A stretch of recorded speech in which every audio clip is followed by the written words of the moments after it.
السلام عليكم ورحمة الله وبركاته. الحمد لله رب العالمين والعاقبة للمتقين والصلاة والسلام على نبي المرسلين وعلى آله الطيبين وأصحابه الطاهرين وكلهم أجمعين، أما بعد، فأعوذ بالله من الشيطان الرجيم. بسم الله الرحمن الرحيم. وقال الله عز وجل: والذين استجابوا لربهم وأقاموا الصلاة وأمرهم شورى بينهم ومما رزقناهم ينفقون. صدق الله مولانا العظيم وصدق رسوله النبي الكريم، ونحن على ذلك من الشاهدين والشاكرين والحمد لله رب العالمين. கண்ணியத்திற்கும் மிகுந்த மரியாதைக்கும் உரித்தான் அல்லாஹுவின் நல்லடியார்களே, அல்லாஹுவின் அளப்பெரும் கிருபையினால் இன்றோடு தராவி தொழுகையில் 25 ஜுஸுகள் முடிவடைந்திருக்கிறது. அல்ஹம்துலில்லாஹ். மீதமுண்டான குர்ஆனுடைய வசனங்களை கேட்கவும் சிந்திக்கவும் நாட்களில் அமல் செய்யவும் அல்லாஹு ஜல்ல ஷானஹு தஆலா நம் அனைவர்களுக்கும் அருள் புரிவானாக. ஆமீன். கண்ணியத்திற்கும் மிகுந்த மரியாதைக்கும் உரித்தான் அல்லாஹுவின் நல்லடியார்களே, இன்றைக்கு ஓதப்பட்ட ஜுஸுவிலே வரக்கூடிய ஒரு அத்தியாயம், அந்த அத்தியாயத்தினுடைய பெயர் ஷூரா, அதாவது மஷ்வரா, கலந்து ஆலோசனை செய்வது என்பதாக அந்த சூறாவிற்கு அர்த்தம். நாம் நம்முடைய வாழ்க்கையில் சில நேரங்களில் சில விஷயங்களை எடுப்பதற்கு நம்முடைய உள்ளம் தடுமாறலாம். இதை நாம் செய்யலாமா செய்ய வேண்டாமா, இதை செய்தால் நமக்கு நன்மை கிடைக்குமா அல்லது தீமையில் கொண்டு போய் முடியுமா என்பதாக ஒரு நிலை ஒன்று ஏற்படும். இஸ்லாம் இருக்கிறதே அதற்கு 3 வகையான விஷயங்களை சொல்லிக் கொடுக்கிறது. உங்களுடைய வாழ்க்கையில் நீங்கள் நேரான வழி எடுத்து நடப்பதற்கு, அதாவது நமக்கு நம்முடைய காரியங்களில் நேரான வழியை காட்டுவதற்கும் நாம் நேரான வழியை பயணிப்பதற்கும் இந்த 3 விஷயங்களை குர்ஆனும் ஹதீஸும் நமக்கு சொல்லி காட்டுகிறது.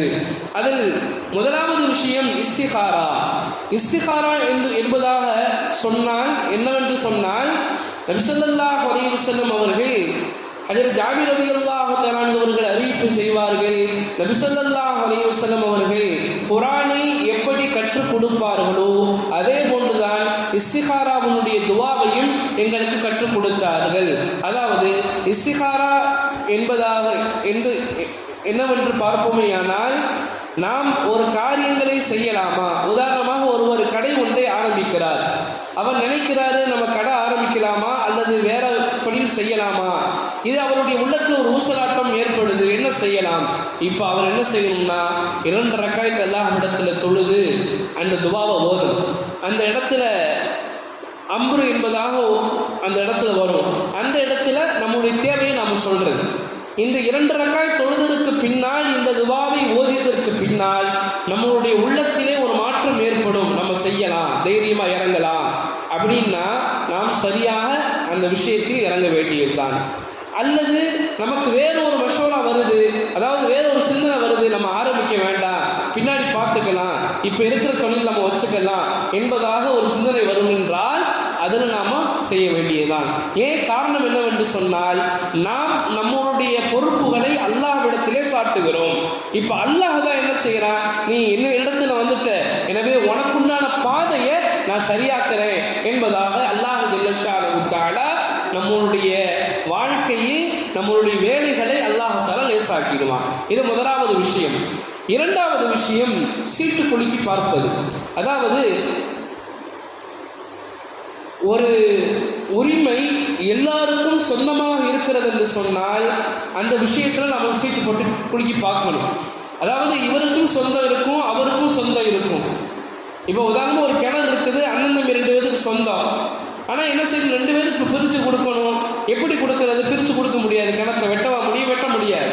இப்போ என்ன செய்யறதுன்னா சீட்டு குலுக்கி போட்டு பார்க்கணும்.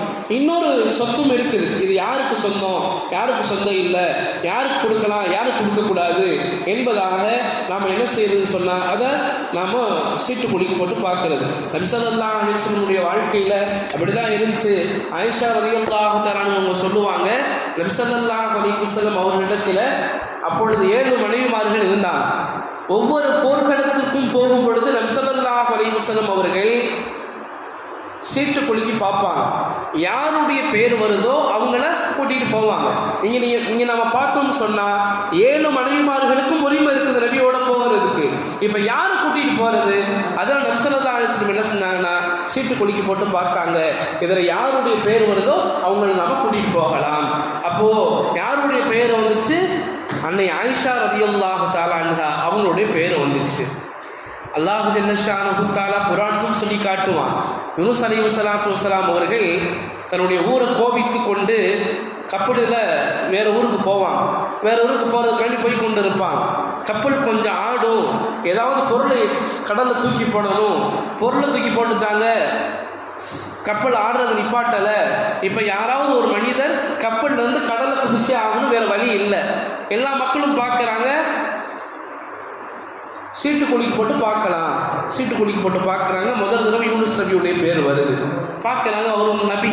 இப்போ உதாரணமாக ஆலிம்சாக்கள் இருந்தாங்கன்னு சொன்னால், இப்போ ஏதாவது வண்டியில் வர்றாங்கன்னா, இப்போ 10 பேர் போகிறோம், இப்போ என்ன செய்வாங்க? ஆலிம்சாவை இறக்க மாட்டாங்க, இல்லை அஜித் இருக்கட்டும் அப்படின்னு சொல்லுவோம் இல்லையா? அந்த மாதிரி அவங்க என்ன பண்ணாங்க, சரி இவங்க நபியாச்சு, இவங்களை எப்படி நாம் இறக்குறது? ஒரு நல்ல மனிதர், 2வது தடவையும் போடுவோமே. 2வது தடவையும் குலுக்கி போட்டு பார்த்தா, எடுத்து பார்த்தா ஹஜரத் யூனுஸ் நபியினுடைய பேர் வருது. சரி 3வது தடவையும் போடுவோம், அதில் என்ன வருதுன்னு பார்ப்போம் என்பதாக 3வது குலுக்கி போட்டாங்க. 3வது யூனுஸ் நபியுடைய பேர் வருது. யூனுஸ் நபி பார்த்தாங்க, இந்த மக்கள் நம்மளை ஒன்றுமே செய்ய மாட்டாங்க, நாமளே குதிச்சிட வேண்டியதான் என்பதாக சொல்லி அவங்க குதிச்சிட்டாங்க. அல்லாஹ் ஜல்ல ஷானஹு தஆலா இதை குர்ஆனிலே பதிவு செய்வான். என்ன விஷயம்?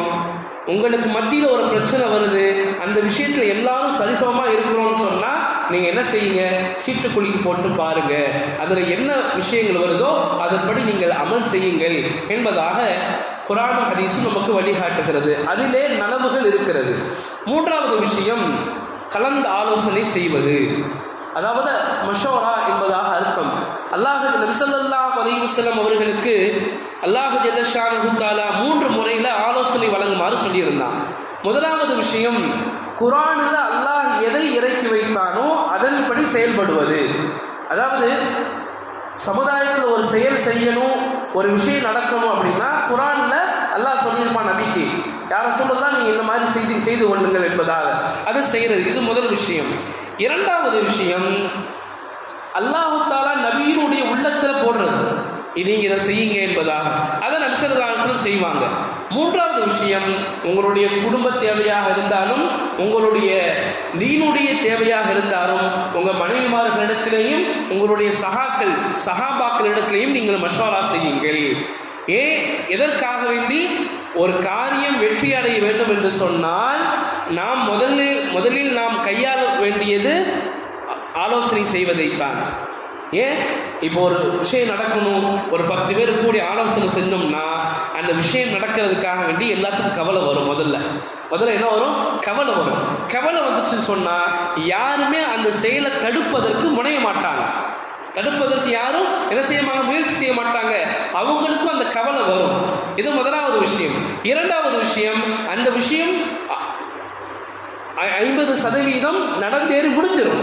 அந்த விஷயம் நம்ம எந்த விஷயத்தின் பேராக ஆலோசனை செய்யறோமோ அது 50% நடந்து முடிஞ்சிடும். கடைசியில் அதனுடைய வெற்றியை நம்மால் பார்க்கலாம். அதனால தான் அல்லாஹ் ஜல்ல ஷானஹு தஆலா ஷூரா என்பதாக, ஆலோசனை என்பதாக ஒரு அத்தியாயமே இறக்கி வைத்திருக்கிறான் என்று சொன்னால் அதில் எவ்வளோ பெரிய நலவுகள் இருக்கும் என்பதை நாங்கள் தெரிந்து கொள்ள வேண்டும். எனவே நாங்கள் நமக்கு மத்தியிலையும் நம்முடைய குடும்பத்தார்களுக்கு மத்தியிலையும் நாம் ஆலோசனை செய்வது, எந்த விஷயத்தை நாம் ஆலோசனை செய்கிறோமோ நிச்சயமாக அல்லாஹ் ஜல்ல ஷானஹு தஆலா அந்த விஷயத்தில் வெற்றியை வைத்திருக்கிறான். எங்களுடைய ஷேக் சொல்லுவாங்க, ஒரு திருட ஆலோசனை செய்கிறான், ஒரு திருட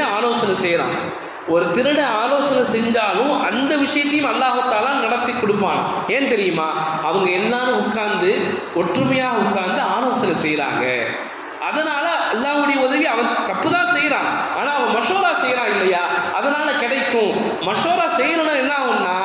விஷயம் நடந்தேறவே ஏறாது. அது என்ன செய்யாது, கை கூடவே கூடாது. எனவே நாங்கள் எங்களுடைய மனைவிமார்களுக்கு மத்தியிலேயும் மற்ற தீனுடைய காரியங்களாக இருந்தால் அதுக்குண்டான பொறுப்புதாரிகளிடத்திலேயும் நாங்கள் மஷாரா செய்ய வேண்டும். மஷாராவில் அல்லாஹு தாலா உதவி வைத்திருக்கிறான். இஸ்திகாரா, அதாவது நலவை வேண்டி தொழுகையில் அல்லாஹு தாலா நலவை வைத்திருக்கிறான். மூன்றாவதாக சீட்டு குலுக்கி பார்ப்பது, அதிலே அல்லாஹு தாலா நலவை வைத்திருக்கிறான். மேலான பெரியார்களே, சகோதரர்களே, மேலும் ஒரு விஷயத்தை நாம் கவனத்தில் கொள்ள வேண்டும். நாளைய தினம் 21வது இரவாக இருக்கிறது. நபி ஸல்லல்லாஹு அலைஹி வஸல்லம் சொன்னார்கள், கடைசி பத்தில் நீங்கள் லைலத்துல் கத்ர் இரவை தேடுங்கள் என்பதாக சொன்னார்கள். மேலும் நபி ஸல்லல்லாஹு அலைஹி வஸல்லம் அவர்கள் மக்காவிலிருந்து மதீனாவிற்கு வந்த நாளிலிருந்து அவர்கள் உலகத்தில் ஹயாத்தாக இருக்கும் வரைக்கும் நபி ஸல்லல்லாஹு அலைஹி வஸல்லம் அவர்கள் இத்திகாஃப் இருந்தார்கள். ஒரு சமயம் ஆரம்பத்த 10 நாள்ல இருந்தாங்க, அடுத்த 10 நாட்கள் இருந்தாங்க. 3வது 10 வருகிற பொழுது தலையை வெளியே நீட்டி சொன்னாங்க, நான் முதல் 2 10ல் லைலத்துல் கத்ர் இரவு தேடினேன், எனக்கு கிடைக்கல. எனவே 3வது 10ல் லைலத்துல் கத்ர் இரவு கிடைக்கும், எனவே நீங்கள் தேடுங்கள் என்பதாக சொன்னார்கள். எனவே நபி ஸல்லல்லாஹு அலைஹி வஸல்லம் அவர்கள் அந்த 10 ஆண்டுகள் இத்திகாஃப் என்கிற ஒரு அமலை விடவே கிடையாது. இன்னும் சொல்ல போனால் கடைசி வருடத்திலே 20 நாட்கள் நபி ஸல்லல்லாஹு அலைஹி வஸல்லம் அவர்கள் இத்திகாஃப் இருந்தார்கள். இத்திகாஃப் இருந்தால் என்ன நன்மை கிடைக்கும்? நபி ஸல்லல்லாஹு அலைஹி வஸல்லம் அவர்கள் சொன்னார்கள், எந்த மனிதன் ரமலானுடைய கடைசி 10ல் இத்திகாஃப் இருப்பானோ ஹஜ் உம்ரா செய்த நன்மை அவருக்கு கிடைக்கும். இன்னொரு ஹதீஸிலே சொன்னார்கள் நபி ஸல்லல்லாஹு அலைஹி வஸல்லம் அவர்கள், எந்த மனிதன் ஒரு நாள் இத்திகாஃப் இருப்பானோ வானத்திற்கும் பூமிக்கும் உண்டான அகலியின் தூரம் 3 அகலிகளாக அல்லாஹு தஆலா ஆக்கி நரகத்திற்கும் இவனுக்கும் இடையில் ஆக்குவான், அவ்வளவு தூரமாக ஆக்குவான் என்பதாக, நரகத்தை விட்டும் அல்லாஹ் தஆலா அந்த மனிதனை பாதுகாப்பான் என்பதாக நபி ஸல்லல்லாஹு அலைஹி வஸல்லம் அவர்கள் சொல்லி காட்டினார்கள். 3வது விஷயம், நிச்சயமாக ஒரு மனிதர் 10 நாட்கள் சுன்னத்தே முஅக்கதாவான இத்திகாஃப் இருப்பாரேயானால் அவர் லைலத்துல் கத்ர் இரவை பெற்றுக் கொள்வார். எனவே அவருக்கு துஆக்கள் கிடைக்கும், எனவே தௌபாவுடைய நசீபுகள் கிடைக்கும். எனவே நபி ஸல்லல்லாஹு அலைஹி வஸல்லம் அவர்கள் கடைசி 10லே இத்திகாஃப் இருந்தார்கள். நாமும் அந்த அமலை செய்ய வேண்டும். அதாவது இத்திகாஃப் என்கிற அமல் இருக்கிறது சுன்னத்தே முஅக்கதா. நாம் நம்மளுடைய ஊரில் இருக்கிறோம் சொன்னால் நிச்சயமாக ஒரு மனிதராவது இத்திகாஃப் இருந்தே ஆக வேண்டும். இல்லை என்று சொன்னால் அந்த ஊரில் இருக்கக்கூடிய எல்லா மக்களின் மீது அது குற்றமாக ஆகிவிடும். எனவே ஒரு நபராவது என்ன செய்ய வேண்டும்? நாம் இத்திகாஃப்